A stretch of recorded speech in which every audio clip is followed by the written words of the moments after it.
wonderful and hilarious Sarah Franco!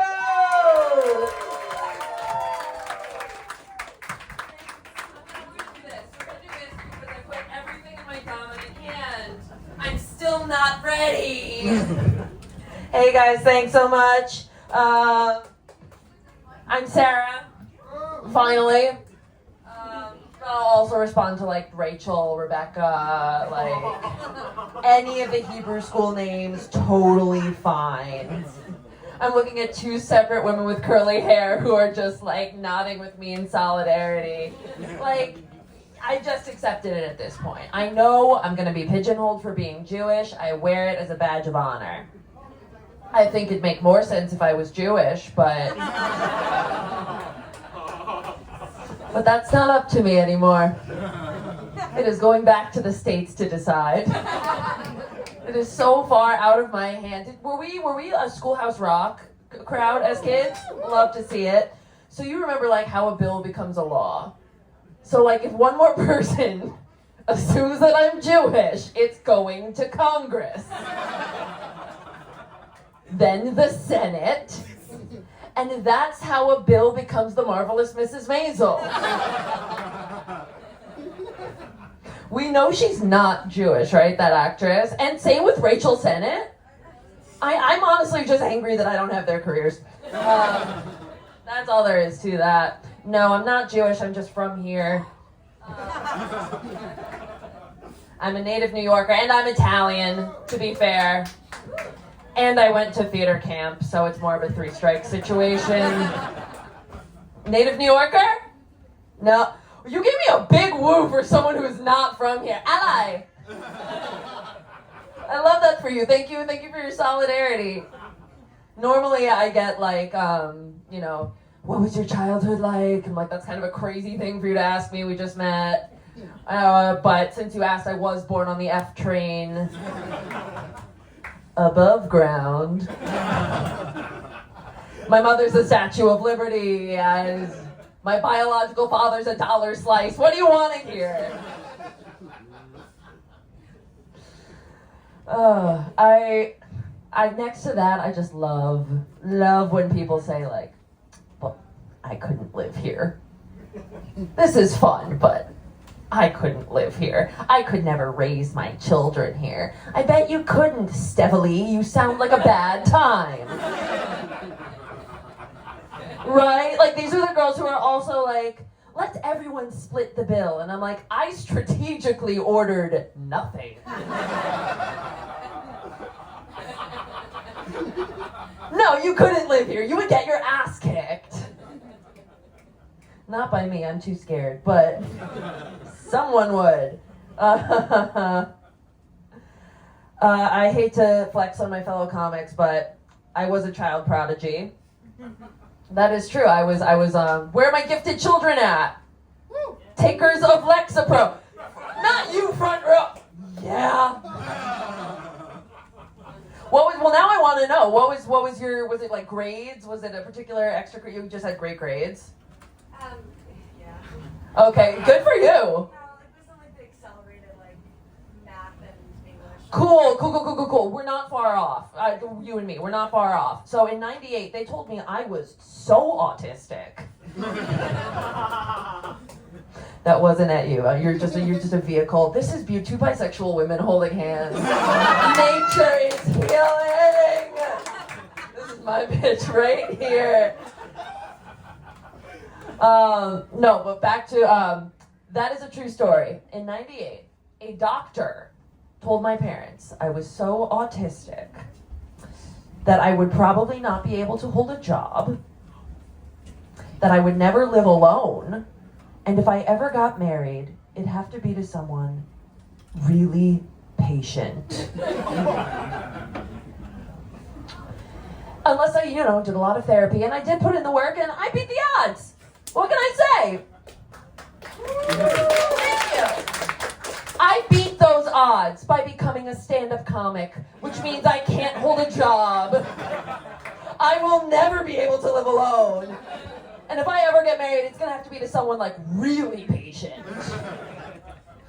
Or also on the spectrum, so, if anyone's single and really good at puzzles. I am queer. I'm a bi girl with a boyfriend. Oh, I usually have to prompt that response, but you just came right to me. The disappointment was real. I felt it in the room. Yeah, I mean, piggybacking off of what my fellow autistic queer comic said, the bisexuals, we had a couple good years. We had a couple good years because the people thought that we were pan. And that's all the attributes that we wish we had.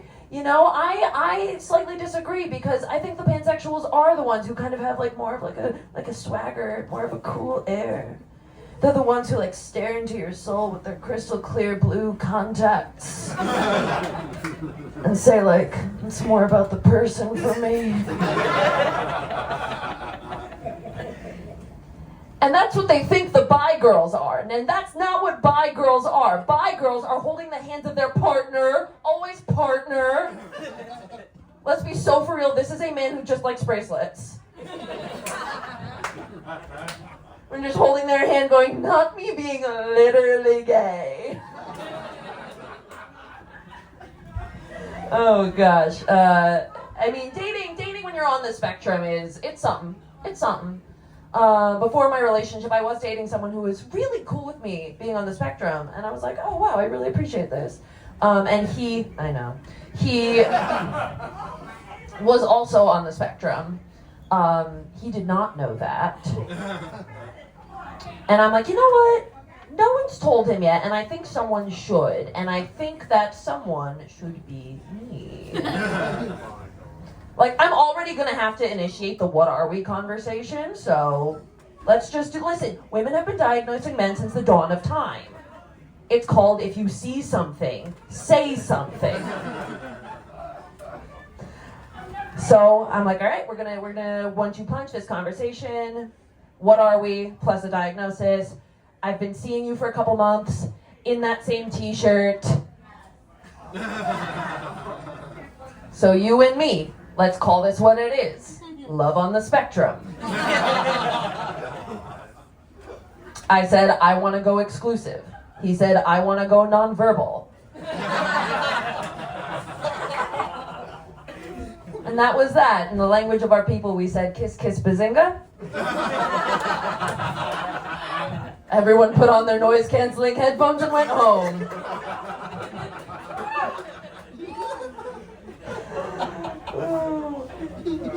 I am actually autistic, for the record. I'm not a self-diagnosis. I have the paperwork. Unless you're RFK. In that case, no, I don't. I'm just like this, for fun. I can kind of get away with it because it's mostly like a non-visual kind of thing. Except I do stim a little with my hands, especially if I'm nervous or if I'm like in a I'm really trying to be socially there. So I'm a little screwed if RFK does like the registry. We've heard that he wants to like do a checklist of the autistic people, because like if they track me down, they're gonna be like, hey, what's this? And I'm gonna be like, I don't know, jazz. That's the best excuse I've got for you. Yeah, I didn't date a lot when I was younger either, which is weird because when I was like coming of age, the like sexiest thing of the moment was The Fault in Our Stars. And I was still like considered less sexy than that. For those of you who don't know what The Fault in Our Stars is, horny cancer teens. Horny teens cancer. Cancer, horny teens. And they were like the heartthrobs of our generation. And the guy specifically, like, carried around a prop. It was a pack of cigarettes. So of course all the girls were like, no, don't do that, you have cancer. But fear not, because he's got a catchphrase. He would say, I put the killing thing between my lips, but I don't give it the power to kill me.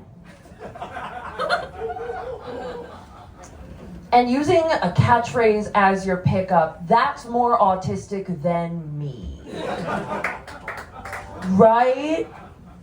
And I'm trying to figure out what it was that like made it so like goo goo gaga wow, who are you? And I'm thinking with the cancer thing, it's mostly like I don't have much time left, but I want to spend it with you. And with autistic people, it's like I got nothing but time, baby. How much you want to know about Back to the Future? Oh gosh, that was two minutes left? Let's see, what do we want to do? Oh my goodness, you guys have been so fun. Oh my god. Yeah, give it up for yourselves. The last time I did this show, I was heckled by a kid in a cap and gown who graduated high school that day. So this is a big step up for me. This is a big, give it up for yourselves, give it up for your host. I just have one more thing, and maybe this isn't the thing to end on, but I'm going to. Bi woman in the front row. Golden Retriever boyfriends, how do we feel about them? No, thank you. That's what I'm saying. I don't know what everyone is talking about wanting the Golden Retrievers. I mean, chronically short lifespans, history of diarrhea. Like, it's okay to want a human man to love you. Just remember, it's a lot of responsibility. Fuck it, that's what I'm gonna end. Thank you guys so much.